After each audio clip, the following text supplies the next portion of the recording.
viewers, welcome to my next video. ਅੱਜ ਦੀ video They Shut Me Up in Prose by Emily Dickinson।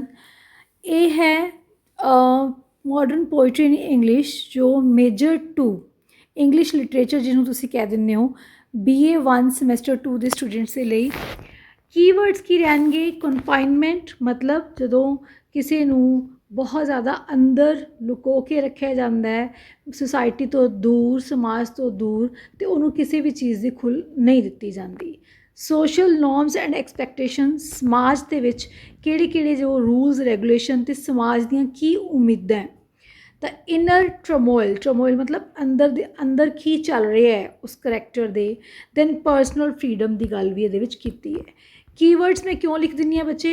ਕਿਉਂਕਿ ਇਹ main words ਹੈ ਜਿਹੜੇ ਕਿ ਤੁਸੀਂ ਬਿਲਕੁਲ ਵੀ ਲਿਖਣ ਤੋਂ ਮਤਲਬ ਭੁੱਲਣਾ ਨਹੀਂ ਹੈ। ਇਹ ਤੁਹਾਡੀ ਪੋਇਮ ਦਾ ਜੋ ਮੇਨ ਆਧਾਰ ਹੁੰਦੇ ਹੈ। ਤਾਂ ਕੋਈ ਵੀ ਕੁਐਸਚਨ ਆ ਜਾਏ, ਚਾਹੇ ਸ਼ਾਰਟ ਚਾਹੇ ਲੌਂਗ, ਉਹਦੇ ਵਿੱਚ ਇਹ ਤੁਸੀਂ ਮੈਂਸ਼ਨ ਕਰ ਦੇਣੇ ਹੁੰਦੇ ਹੈ। ਪਰ ਆਨਸਰ ਦੇ ਵਿੱਚ ਪੇਪਰ ਦੇ ਵਿੱਚ ਇੱਦਾਂ ਨਹੀਂ ਲਿਖ ਕੇ ਆਓਗੇ ਤੁਸੀਂ ਕੀਵਰਡਸ ਦਾ ਮਤਲਬ ਜਿਹੜੇ ਕਿ ਤੁਸੀਂ ਕੁਐਸਚਨ ਦੇ ਵਿੱਚ ਮੇਨ ਵਰਡਸ ਤੁਹਾਡੇ ਤੁਹਾਨੂੰ ਮਿਲਣਗੇ। ਤਾਂ ਕੁਐਸਚਨ ਕਿਸ ਤਰੀਕੇ ਨਾਲ ਬਣ ਕੇ ਆ ਸਕਦਾ ਹੈ? ਚਾਹੇ ਤੁਹਾਨੂੰ ਪੇਪਰ ਦੇ ਵਿੱਚ ਥੀਮ ਆ ਜਾਏ, ਚਾਹੇ ਸਮਰੀ ਆ ਜਾਏ, ਚਾਹੇ ਆਇਰੋਨੀਕਲ ਇਫੈਕਟ ਆ ਜਾਣ, ਚਾਹੇ ਲਿਟਰੇਰੀ ਡਿਵਾਈਸਿਸ ਯੂਜ਼ਡ ਆ ਜਾਣ, ਸੇਮ ਹੀ ਆਨਸਰ ਆਏਗਾ। ਤਾਂ ਕੁਐਸਚਨ ਕਿਸ ਤਰੀਕੇ ਨਾਲ ਬਣ ਕੇ ਆਏਗਾ ਪਹਿਲਾਂ ਅਸੀਂ ਇਹ ਡਿਸਕਸ ਕਰਾਂਗੇ। Discuss the theme of confinement in Emily Dickinson's poem they shut me up in prose. ਪਹਿਲਾ ਥੀਮ ਕੀ ਹੈ? Theme of confinement. ਕਿਵੇਂ ਕਨਫਾਈਨ ਕੀਤਾ ਗਿਆ, ਕਿਵੇਂ ਜੋ ਸੁਸਾਇਟੀ ਦੇ ਵਿੱਚ ਵਿਮਨ ਨੂੰ ਜੋ ਬਹੁਤ ਜ਼ਿਆਦਾ ਰਿਸਟ੍ਰਿਕਟਡ ਜੋ ਹੈ ਫਰੀਡਮ ਦਿੱਤੀ ਗਈ ਹੈ। Then they shut me up in prose ਦੇ ਵਿੱਚ ਐਮਲੀ ਡਿਕਿੰਸਨ ਦੇ ਕੀ ਵਿਊਜ਼ ਹੈ। Then how does the speakers experiences reflect broader societal norms regarding creativity and expression।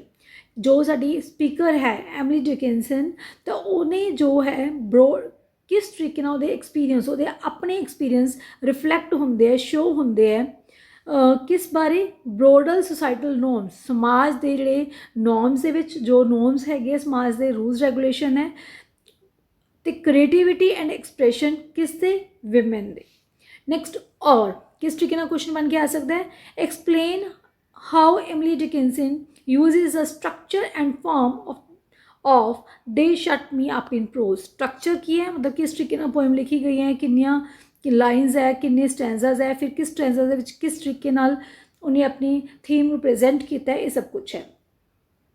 To enhance its themes what roles do elements like punctuation and line breaks play in conveying the speaker's emotion। ਹੁਣ ਇਹ ਪੰਕਚੁਏਸ਼ਨ ਕੀ ਹੈ, line break ਕੀ ਹੈ, ਇਹ ਅਸੀਂ ਪੜ੍ਹ ਚੁੱਕੇ ਹਾਂ। ਸਿਜੋਰਾ ਹੈ ਕਿ ਜੋ ਵੀ ਪੰਕਚੁਏਸ਼ਨ ਮਾਰਕਸ ਯੂਜ਼ ਕੀਤੇ ਜਾਂਦੇ ਉਹਨੂੰ ਸਿਜੋਰਾ ਕਹਿੰਦੇ ਆ।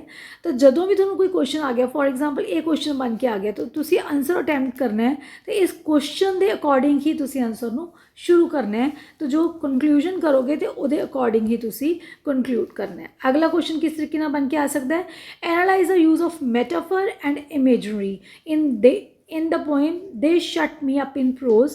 How do these literary devices contribute to the poem's overall message about creativity and self-expression? किस तरीके नाल क्रिएटिविटी ते सैल्फ एक्सप्रैशन बारे दसदे हैं। हुण सेम ही देखो क्वेश्चनस है, तो मैटाफर किहड़े यूज़ किए गए, इमेजरी किहड़ी यूज़ की गई है, तुसीं इसे दे विच कवर कर सकते हो। नैक्सट वन है discuss the role of irony in they shut me up prose. Irony किस तरीके नाल वरती गई है। आयरोनिकल एलीमेंट की है बच्चे? ਜਦੋਂ ਅਸੀਂ ਕਿਸੇ ਵੀ ਚੀਜ਼ ਨੂੰ ਬਹੁਤ ਜ਼ਿਆਦਾ ਵਿਅੰਗਾਤਮਕ ਤਰੀਕੇ ਨਾਲ ਕਹਿ ਦਈਏ, ਠੀਕ ਹੈ, ਤਾਂ ਉਹਨੂੰ ਕਹਿੰਦੇ ਆਇਰੋਨੀਕਲ। ਤਾਂ ਹੁਣ ਕਿਸ ਤਰੀਕੇ ਨਾਲ ਇਹਦੇ ਵਿੱਚ ਯੂਜ਼ ਕੀਤੇ ਗਏ ਆ ਵਰਡਸ, ਕਿ ਕਿਸ ਚੀਜ਼ ਨਾਲ ਰਿਲੇਟ ਕੀਤਾ ਗਿਆ, ਉਹ ਅਸੀਂ ਸਮਰੀ ਦੇ ਵਿੱਚ ਪੜ੍ਹਦੇ ਹਾਂ। ਕਿਸੇ ਤਰੀਕੇ ਵੀ ਕੁਐਸਚਨ ਬਣ ਕੇ ਆ ਜਾਏ, same answer you can attempt. Copy 'ਤੇ ਲਿਖਣ ਤੋਂ ਪਹਿਲਾਂ ਸਭ ਤੋਂ ਪਹਿਲਾਂ ਤੁਸੀਂ ਇਹ ਸਾਰੇ ਕੁਐਸਚਨਸ ਲਿਖੋਗੇ ਤਾਂ ਕਿ ਪੇਪਰ ਦੇ ਵਿੱਚ ਕੁਐਸਚਨਸ ਆ ਜਾਣ ਅਤੇ ਤੁਹਾਨੂੰ ਸਮਝ ਹੀ ਨਾ ਆਵੇ ਕਿ ਆਨਸਰ ਲਿਖਣਾ ਕਿਵੇਂ ਹੈ। ਤਾਂ ਨੈਕਸਟ ਹੈ ਬੱਚੇ ਆਨਸਰ ਕੀ ਹੈ? Emily Dickinson was an American lyric poet. ਹਾਂ, ਅਮਰੀਕਨ ਪੋਇਟ ਹੈ। ਲਿਰਿਕ ਮਤਲਬ ਸ਼ਾਰਟ ਪੋਇਮਸ ਲਿਖਦੀ ਹੈ।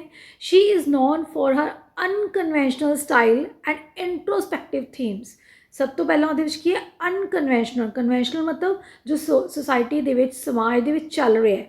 ਅਨਕਨਵੈਨਸ਼ਨਲ ਮਤਲਬ ਸਮਾਜ ਦੇ rules regulation, general rules regulation ਜੋ ਚੱਲ ਰਿਹਾ ਉਸ ਤੋਂ ਪਰੇ ਹੋ ਕੇ ਕੁਛ ਸਟਾਈਲ ਨੂੰ ਅਪਣਾਉਣਾ। ਦੈਨ ਇੰਟਰੋਸਪੈਕਟਿਵ ਥੀਮਸ, ਜਿਹੜੇ ਥੀਮ ਤੁਹਾਡੇ ਅੰਦਰ ਦੀਆਂ ਭਾਵਨਾਵਾਂ ਨੂੰ जो ਫੀਲਿੰਗਸ ਨੂੰ ਪ੍ਰੈਜ਼ੈਂਟ ਦਿਖਾਉਂਦੇ ਆ ਆਡੀਅנס ਦੇ ਸਾਹਮਣੇ, that is called introspective.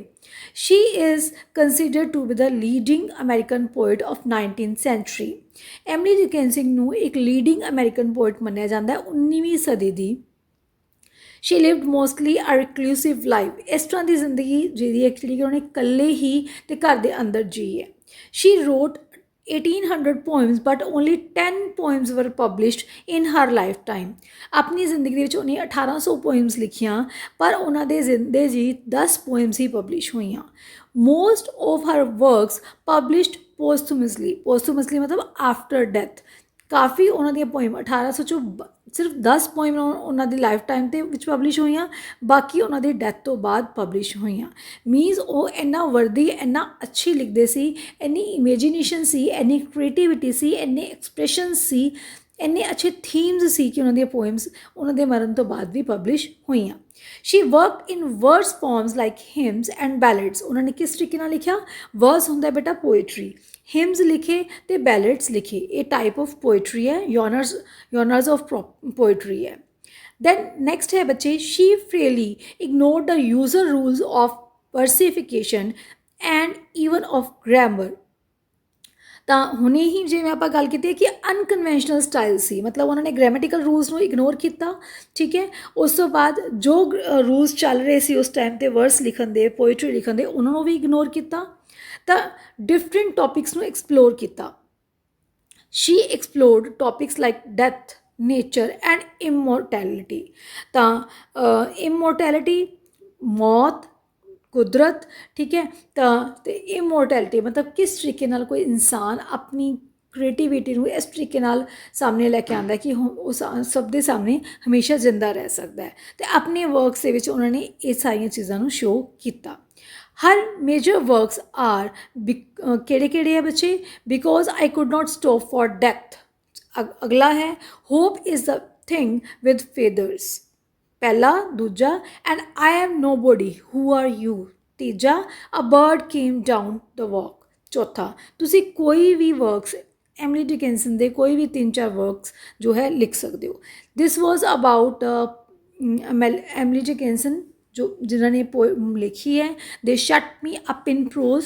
ਤਾਂ ਇਸ ਤੋਂ ਬਾਅਦ ਅਸੀਂ ਇਹਨਾਂ ਦੀ ਕੀ ਸਮਰੀ ਉਹ ਪੜ੍ਹਦੇ ਹਾਂ। They shut me up in prose, ਪਹਿਲਾਂ ਇਹ ਪੋਇਮ ਬਾਰੇ ਹੈ। Was originally in Dickinson's 1935 collection unpublished poems. ਇਹ ਕਿੱਥੇ ਪਬਲਿਸ਼ ਹੋਈ? ਅਨਪਬਲਿਸ਼ਡ ਪੋਇਮ ਦੀ ਕਲੈਕਸ਼ਨ ਦੇ ਵਿੱਚ ਪਬਲਿਸ਼ ਹੋਈ। ਕਦੋਂ ਹੋਈ? 1935 ਦੇ ਵਿੱਚ। The poem is made up of 3 short stanzas. ਇਹਦੇ 3 ਛੋਟੇ ਛੋਟੇ ਸਟੈਂਜ਼ਾਸ ਹੈ। Short lines often broken up by dashes, no conventional punctuation and dashes at the end of lines. ਹੁਣ ਅਸੀਂ ਦੇਖਾਂਗੇ ਜਦੋਂ ਅਸੀਂ ਅਗਲੇ ਸਟੈਂਜ਼ਾਸ ਪੜ੍ਹਾਂਗੇ ਤਾਂ ਛੋਟੀ ਜਿਹੀ ਪੋਇਮ ਹੈ, ਛੋਟੀਆਂ ਛੋਟੀਆਂ ਲਾਈਨਸ ਹੈ। ਜੋ ਲਾਈਨਸ ਹੈ ਉਹ ਕਿਸ ਤਰੀਕੇ ਨਾਲ ਜੋ ਡਿਵਾਈਡ ਕੀਤੀਆਂ ਗਈਆਂ, ਡੈਸ਼ ਲਗਾ ਕੇ, ਮੀਨਸ ਇਸ ਤਰ੍ਹਾਂ ਡੈਸ਼ ਲਗਾ ਕੇ, ਪੰਕਚੁਏਸ਼ਨ ਮਾਰਕਸ ਲਗਾ ਕੇ, ਕੋਮਸ ਲਗਾ ਕੇ, ਤਾਂ ਜੋ ਲਾਈਨਸ ਦੇ ਐਂਡ 'ਤੇ ਵੀ ਜੋ ਹੈ ਡੈਸ਼ ਲੱਗਿਆ ਹੋਇਆ। ਤਾਂ ਇਹਨੂੰ ਅਸੀਂ ਪੂਰੀ ਲਿਟਰੇਰੀ ਡਿਵਾਈਸ ਇਹਨੂੰ ਕੀ ਕਹਿ ਦਿੰਦੇ? ਸਿਜੋਰਾ। ਇਹਨੂੰ ਕੀ ਕਹਿ ਦਿੰਦੇ? ਸਿਜੋਰਾ। ਜਦੋਂ ਪੰਕਚੁਏਸ਼ਨ ਮਾਰਕਸ ਦਾ ਯੂਜ਼ ਕੀਤਾ ਜਾਂਦਾ ਹੈ ਫੀਲਿੰਗਸ ਨੂੰ ਐਕਸਪ੍ਰੈਸ ਕਰਨ ਦੇ ਲਈ, ਐਮਫੈਸਿਸ ਦੇਣ ਦੇ ਲਈ, ਅਸੀਂ ਉਹਨੂੰ ਕਹਿੰਦੇ ਹਾਂ ਸਿਜੋਰਾ। ਜੇ ਪੇਪਰ ਦੇ ਵਿੱਚ ਵੀ ਆ ਗਿਆ ਤਾਂ ਸਿਜੋਰਾ ਕਿਸ ਤਰੀਕੇ ਨਾਲ ਵਰਤਿਆ ਗਿਆ ਇਹਨੂੰ ਤੁਸੀਂ ਲਿਖ ਸਕਦੇ ਹੋ। The tone of the poem is defiant. ਦ ਪੋਇਮ ਦੀ ਟੋਨ ਕਿਸ ਤਰੀਕੇ ਦੀ ਹੈ?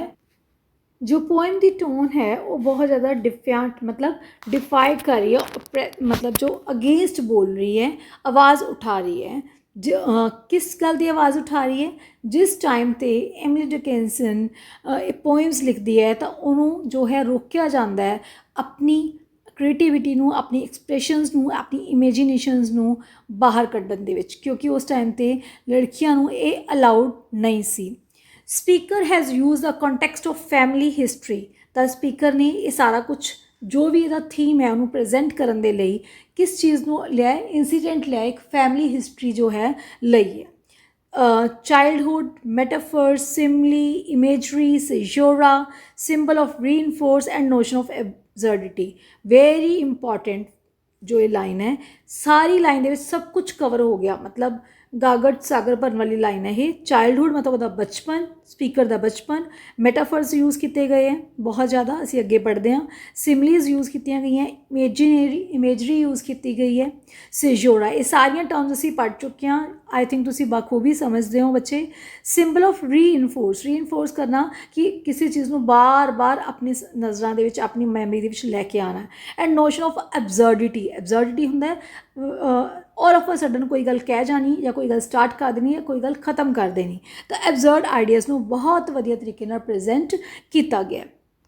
हुण नैक्सट है कम टू द पोएम। ये सी पोइट बारे तो पोएम बारे। हुण पोएम दे विच है कि the poem explore the theme of confinement मतलब जो किसी नूं बहुत ज़्यादा दबा के रखा जाता है, लुका के रखे जाता है, अंडर प्रैशर रखा जाता है। It depicts how societal norms and expectation can restrict individual creativity and self-expression। ये दसदा है कि किस तरीके नाल समाज के जो नॉर्म्स है, रूल्स रेगूलेशन है, तो समाज दी इच्छावां है, एक्सपैक्टेशनस है, सॉरी उम्मीदां है, वो किवें रोकदी है, रिस्ट्रिक्ट करदी है, रोकदी है एक व्यक्ति दी क्रिएटिविटी नूं। क्रिएटिव मतलब कुछ नवा कर जाना, तो सैल्फ एक्सप्रैशन मतलब अपने आप को व्यक्त करना, अपन भावां नूं बोल के या लिख के प्रकट करना। तो किस तरीके नाल कन्फाइनमेंट का जो थीम है ये प्रेजेंट किया गया। बच्चे कभी भी आंसर की लेंथ देख के घबराना नहीं है, ये बहुत सिंपल टू सिंपल करके लिखने की कोशिश की है, easy to easy language up to your level.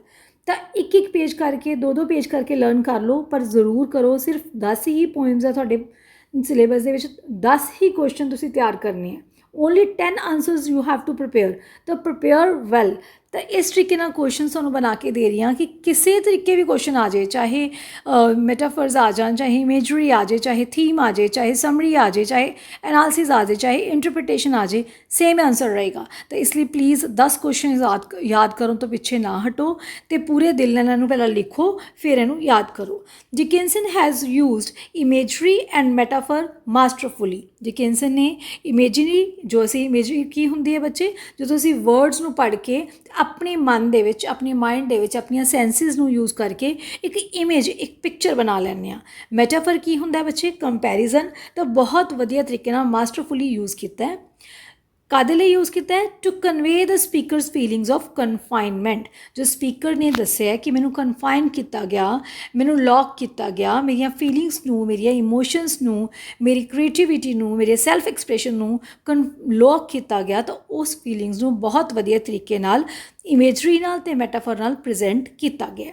The poem opens with the arresting metaphor. Arresting मतलब एक जो सानू साडी जी फीलिंग्स को अरेस्ट कर लेंदा है। मैटाफर यूज़ करके जो पोएम है शुरू होंदी है। Shut me up in prose. Shut up मतलब बंद कर दिता। प्रोज हुण एक ही सिग्नीफाई कर रहा है, it symbolises how her creative powers is confined by societal conventions. एक ही सिंबलाइज कर रहा है कि किवें उहदियां क्रिएटिव पावर्स नूं, जो क्रिएटिव पावर्स मतलब कुछ क्रिएट करन दियां, कुछ नवा करन दियां, कुछ नवा लिखन दियां, कन्फाइन किया गया। कन्फाइंड मतलब रोकया गया बाय सोसाइटल कन्वेंशन, समाज दियां धारनावां, समाज दी सोच दे अकॉर्डिंग। प्रोज है इत्थे की मतलब है? शट अप इन प्रोज मतलब मैनू बंद किया गया। प्रोज इत्थे मैटाफर है जिन्हों की कंपेयर किया गया है, किस चीज़ नाल कंपेयर किया गया? For boring, restrictive and prosaic. देखो 3 चीज़ां मैं कही।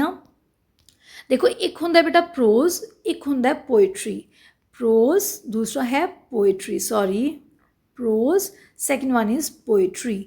जो प्रोज है उस स्टोरी आ जाती है, नॉवल आ जाते हैं, ठीक है, आर्टिकल्स आ जाते हैं। जो पोइट्री है वो पोएम्स है, हिम्स है, ओड्स है, बैलेट्स है, जो कि जिहदे असी टर्म्स पढ़ियां, रिदम है, मीटर है, राइम है, ठीक है। तो मीन्स पोइट्री बहुत जिंदा दिल है, बहुत इंजॉय करती है, बहुत म्यूजिकल है, बहुत ज़्यादा साड़ियाँ फीलिंग्स नूं इवोक करती है। बट प्रोज डल मन्निया जाता है, बोरिंग मन्निया जाता है। इस तरीके तो ਸਪੀਕਰ ਕਹਿ ਰਹੀ ਹੈ ਕਿ ਮੈਨੂੰ ਬੰਦ ਕਰ ਦਿੱਤਾ ਗਿਆ ਪ੍ਰੋਜ਼ ਦੇ ਵਿੱਚ, ਜਿਹੜਾ ਕਿ ਬਹੁਤ ਜ਼ਿਆਦਾ ਬੋਰਿੰਗ ਹੈ, ਰਿਸਟ੍ਰਿਕਟਿਵ ਹੈ, ਮਤਲਬ ਬਹੁਤ ਜਿਹਦੇ ਵਿੱਚ ਭਾਵਨਾਵਾਂ ਜ਼ਿਆਦਾ ਉਜਾਗਰ ਨਹੀਂ ਹੁੰਦੀਆਂ। ਪ੍ਰੋਜ਼ਾਇਕ ਹੈ, ਪ੍ਰੋਜ਼ਾਇਕ ਮਤਲਬ ਲੈਕ ਆਫ ਫੀਲਿੰਗਸ। ਤਾਂ ਇਹ ਸਾਰਾ ਕੁਝ ਕੀ ਹੈ, ਕੋਡਸ ਆਫ ਸੁਸਾਇਟੀ ਨੇ ਕੀਤਾ ਕਿ ਉਹਨੂੰ ਪ੍ਰੋਜ਼ ਦੇ ਵਿੱਚ ਬੰਦ ਕਰ ਦਿੱਤਾ ਗਿਆ। Means she was unable to express her feelings, her creativity, her expressions. society expects from women to be quiet ਹੁਣ ਐਂਡ ਓਬੀਡੀਐਂਟ। ਸਮਾਜ ਕੀ ਐਕਸਪੈਕਟ ਕਰਦਾ ਹੈ ਇੱਕ ਔਰਤ ਤੋਂ ਕਿ ਉਹ ਸ਼ਾਂਤ ਰਵੇ। ਕੁਆਇਟ ਮਤਲਬ ਸ਼ਾਂਤ, ਸਪੈਲਿੰਗ ਬਹੁਤ ਧਿਆਨ ਨਾਲ ਲਿਖਣੇ ਬੱਚੇ, QUIT, ਸ਼ਾਂਤ ਰਵੇ, ਐਂਡ ਓਬੀਡੀਐਂਟ ਤੇ ਆਗਿਆਕਾਰੀ ਰਵੇ। They shut me up in prose, ਤਾਂ ਦੇ ਤੋਂ ਮਤਲਬ ਹੈ society, refers to society which is eager to rein on her individuality, ਜਿਹੜੀ ਕਿ ਉਹਦੀ ਇੰਡੀਵਿਜੁਅਲਿਟੀ ਮਤਲਬ ਉਹਦੀ ਵਿਅਕਤੀਤਵ 'ਤੇ ਰਾਜ ਕਰਨਾ ਚਾਹੁੰਦੀ ਹੈ। ਰੀਅਨ ਔਨ ਹਰ ਇੰਡੀਵਿਜੁਅਲਿਟੀ ਮਤਲਬ ਉਹਦੀ ਵਿਅਕਤੀਤਵ 'ਤੇ ਰਾਜ ਕਰਨਾ ਚਾਹੁੰਦੀ ਹੈ, ਮਤਲਬ ਉਹਨੂੰ ਆਪਣੇ ਹਿਸਾਬ ਨਾਲ ਜ਼ਿੰਦਗੀ ਜਿਉਣ ਤੋਂ ਮਨਾ ਕਰਦੀ ਹੈ, ਉਹਨੂੰ ਮਤਲਬ ਵਿਮੈਨ ਨੂੰ। ਇਨ ਲਾਈਨਸ, ਹੁਣ ਕਿਹੜੀਆਂ ਲਾਈਨਸ ਹੈ, as when a little girl, girl ਦੀ ਜੀ ਕੈਪੀਟਲ, ਬਹੁਤ ਧਿਆਨ ਨਾਲ। ਦੇ ਪੁੱਟ ਮੀ ਇਨ ਦਾ ਕਲੋਜ਼ਟ ਦੈਨ ਡੈਸ਼, ਇਹ ਜੀ ਕੈਪੀਟਲ ਤੇ ਡੈਸ਼ ਕੀ ਹੈ, ਸੇਜੋਰਾ, ਹੁਣੇ ਦੱਸ ਕੇ ਆਈਆਂ ਬੱਚੇ। ਇਹ ਬਹੁਤ ਮਾਇਨੇ ਰੱਖਦੀਆਂ ਗੱਲਾਂ। As when a little girl, ਜਦੋਂ ਮੈਂ ਬਹੁਤ ਛੋਟੀ ਸੀ ਤਾਂ ਉਹਨਾਂ ਨੇ ਮੈਨੂੰ ਕਲੋਜ਼ਟ ਦੇ ਵਿੱਚ, ਕਲੋਜ਼ਟ ਮਤਲਬ ਅਲਮੀਰਾ ਦੇ ਵਿੱਚ ਬੰਦ ਕਰ ਦਿੱਤਾ। The image of being confined evokes a memory of speaker's childhood. Speaker ਦੇ ਬਚਪਨ ਦੀ ਯਾਦ ਦਿਵਾਉਂਦੀ ਹੈ। When her family wanted speaker to follow norms for girls, ਜਦੋਂ ਉਹਦੀ ਫੈਮਿਲੀ ਚਾਹੁੰਦੀ ਸੀ ਕਿ ਉਹ ਫੋਲੋ ਕਰੇ ਜਿਹੜੇ ਵੀ ਗਰਲਸ ਦੇ ਲਈ ਰੂਲਸ ਹੈ, ਰੈਗੂਲੇਸ਼ਨਸ ਹੈ, ਸੋ ਸਮਾਜ ਨੇ ਜੋ ਬਣਾਏ ਹੋਏ ਹੈ। ਐਂਡ ਬੀ ਵੈਲ ਬਿਹੇਵਡ, ਅਤੇ ਉਹ ਬਹੁਤ ਚੰਗਾ ਬਿਹੇਵ ਕਰੇ, ਉਹਨਾਂ ਰੂਲਸ ਤੋਂ ਉਲਟ ਨਾ ਜਾਵੇ। ਦੇ ਸ਼ਟ ਹਰ ਇਨ ਅ ਕਲੋਜ਼ਟ, ਅਤੇ ਇਸ ਕਰਕੇ ਇੱਕ ਵਾਰੀ ਉਹਦੇ ਪੇਰੈਂਟਸ ਨੇ ਉਹਨੂੰ ਅਲਮੀਰਾ ਦੇ ਵਿੱਚ, ਇੱਕ ਕਲੋਜ਼ਟ ਦੇ ਵਿੱਚ ਬੰਦ ਕਰ ਦਿੱਤਾ। ਤਾਂ ਉਹ ਕਲੋਜ਼ਟ ਕਿਸ ਚੀਜ਼ ਦਾ ਸਿੰਬਲ ਹੈ, which is a symbol of forced silence। ਉਹ ਕਲੋਜ਼ਟ ਕਿਸ ਚੀਜ਼ ਦਾ ਸਿੰਬਲ ਹੈ ਕਿ ਉਹਨੂੰ ਫੋਰਸਫੁਲੀ ਚੁੱਪ ਕਰਾਇਆ ਗਿਆ, ਬੰਦ ਕਰਾਇਆ ਗਿਆ, ਉਹਦੀ ਕ੍ਰੀਏਟੀਵਿਟੀ ਨੂੰ, ਉਹਦੀ ਐਕਸਪ੍ਰੈਸ਼ਨਸ ਨੂੰ, ਉਹਦੀ ਇਮੇਜੀਨੇਸ਼ਨਸ ਨੂੰ, ਉਹਦੀ ਫੀਲਿੰਗਸ ਨੂੰ ਬੰਦ ਕੀਤਾ ਗਿਆ, ਲੁਕੋ ਦਿੱਤਾ ਗਿਆ। They liked her to remain still, ਤਾਂ ਹੁਣ ਦੇਖੋ ਪੋਇਮ ਦੇ ਵਿੱਚ 2 ਵਾਰੀ ਸਟਿਲ ਆਏਗਾ। ਤਾਂ ਪਹਿਲਾ ਸਟਿਲ ਕੀ ਕਹਿੰਦਾ ਹੈ ਕਿ ਉਹਨੂੰ ਚੁੱਪ ਰਹਿਣ ਲਈ, ਸਟਿਲ ਮਤਲਬ ਟਿਕਣ ਲਈ, ਆਪਣੀਆਂ ਇਮੇਜੀਨੇਸ਼ਨ ਨੂੰ ਬੰਦ ਕਰਨ ਦੇ ਲਈ, ਆਪਣੀਆਂ ਭਾਵਨਾਵਾਂ ਨੂੰ ਟਿਕਾਉਣ ਦੇ ਲਈ ਕਿਹਾ ਗਿਆ। It highlights societies expectations for women to remain quiet, obedient and submissive। submissive ਮਤਲਬ ਝੁਕ ਜਾਵੇ, ਆਪਣੇ ਆਪ ਨੂੰ ਨੀਵਾਂ ਦਿਖਾ ਲਵੇ, ਆਪਣੇ ਆਪ ਦੀਆਂ ਸਾਰੀਆਂ ਫੀਲਿੰਗਸ ਨੂੰ ਦਬਾ ਲਵੇ।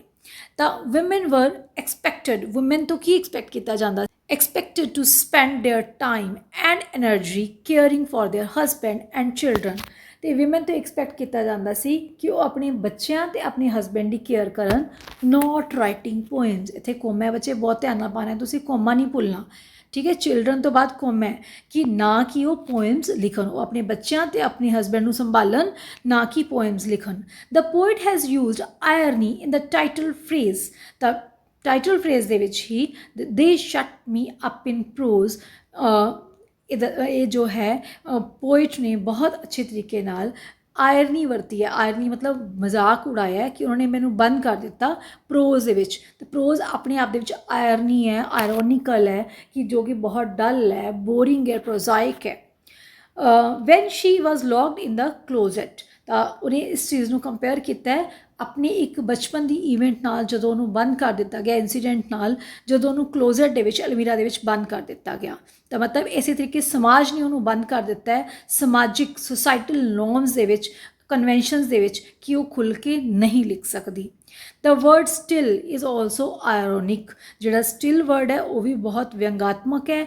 As society demands from her to remain inside and not to express her feelings।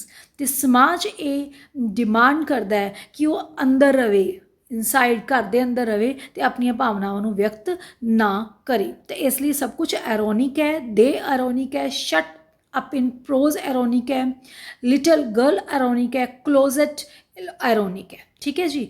Next ਹੈ in the next stanza In the next stanza, the speaker through her brain easily escapes from these confinement. The speaker अपनी इस brain तो बहुत जल्दी इस confinement ਤੋਂ इस jail चों इस ਅਸੀਂ ਕਹਾਂਗੇ ਜੋ ਉਹਦੇ ਤੇ ਰੋਕ ਲਗਾਈ ਗਈ ਹੈ ਬਾਹਰ ਆ ਜਾਂਦੀ ਹੈ. Still second stanza ਹੈ still.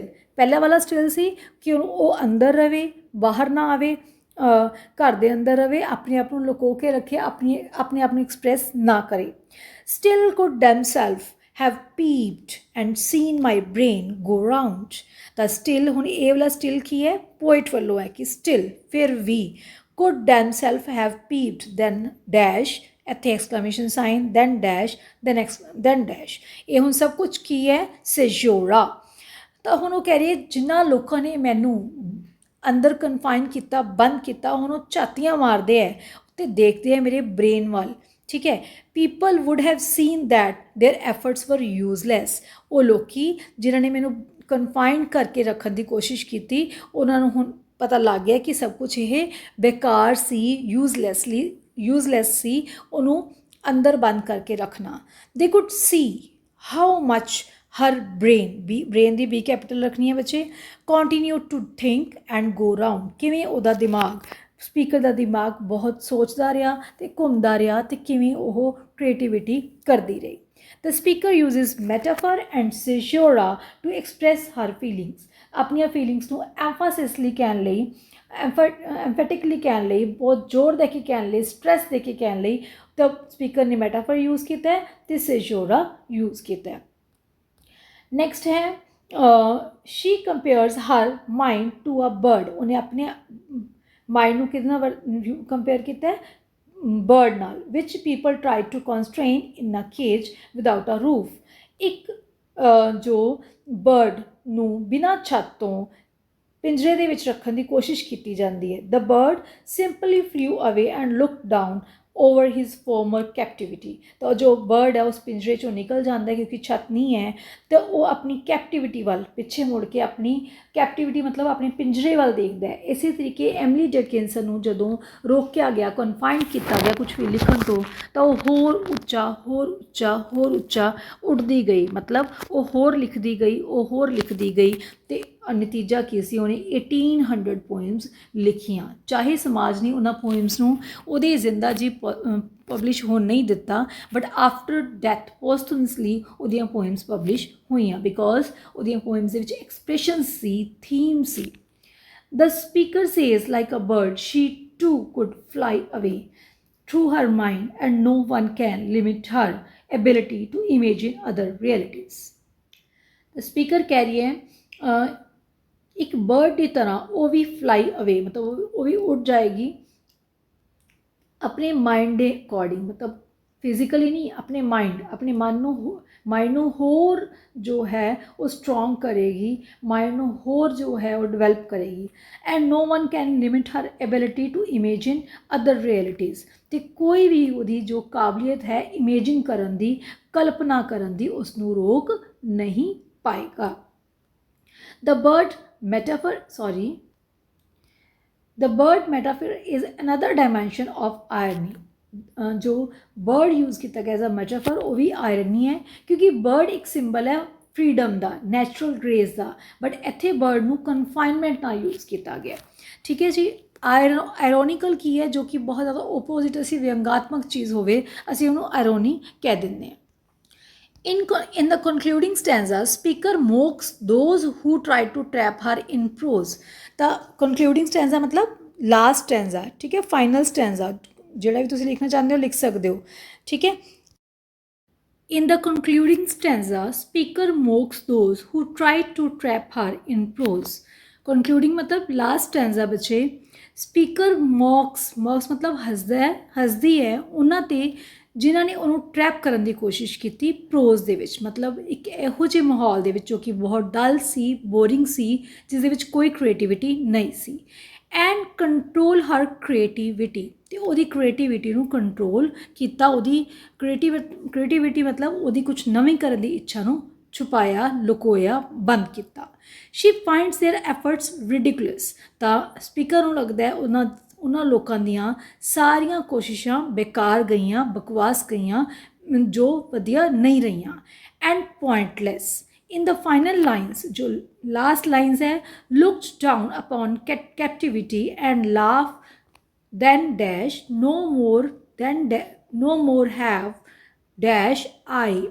ਤਾਂ ਹੁਣ ਸਪੀਕਰ ਕੀ ਕਹਿ ਰਹੀ ਹੈ? The speaker shows that she is no longer trapped and idea of trying to trap her creativity seems laughable to her now। दोबारा पढ़ती हैं बच्चे।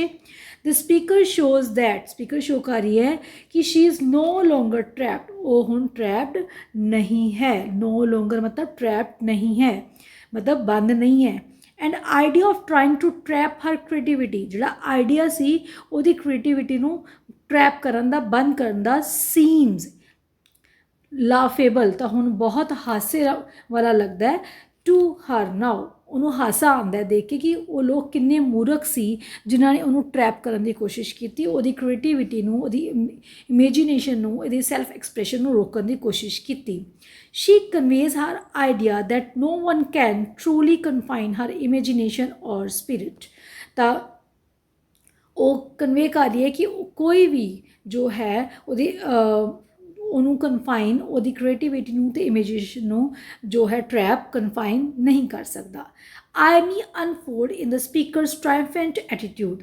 ਤਾਂ ਹੁਣ ਜਦੋਂ ਲਾਸਟ 'ਤੇ ਜੋ ਲਾਸਟ ਲਾਈਨਸ ਹੈ, ਨੋ ਮੋਰ ਹੈਵ ਆਈ, ਠੀਕ ਹੈ, ਐਂਡ ਲਾਫ ਮਤਲਬ ਮੈਂ ਉਹਨਾਂ ਲੋਕਾਂ 'ਤੇ ਹੱਸਦੀ ਹਾਂ ਜਿਨ੍ਹਾਂ ਨੇ ਮੈਨੂੰ ਟਰੈਪ ਕਰਨ ਦੀ ਕੋਸ਼ਿਸ਼ ਕੀਤੀ। ਨੋ ਮੋਰ ਹੈਵ, ਤਾਂ ਆਈ ਮਤਲਬ ਮੈਂ ਹੁਣ ਉਹ ਨਹੀਂ ਹਾਂ ਜੋ ਉਹ ਸਮਝਦੇ ਸੀ ਕਿ ਮੈਂ ਹੁਣ ਐਕਸਪ੍ਰੈਸ਼ਨਸ ਕਰ ਚੁੱਕੀ ਹਾਂ। I am free to write, I am free to express myself. ਤਾਂ ਇਨ ਕੰਕਲੂਜਨ ਦੇ ਵਿੱਚ ਕੀ ਲਿਖਣਾ ਬੱਚੇ ਤੁਸੀਂ? They shut me up in prose is full of metaphor and imagery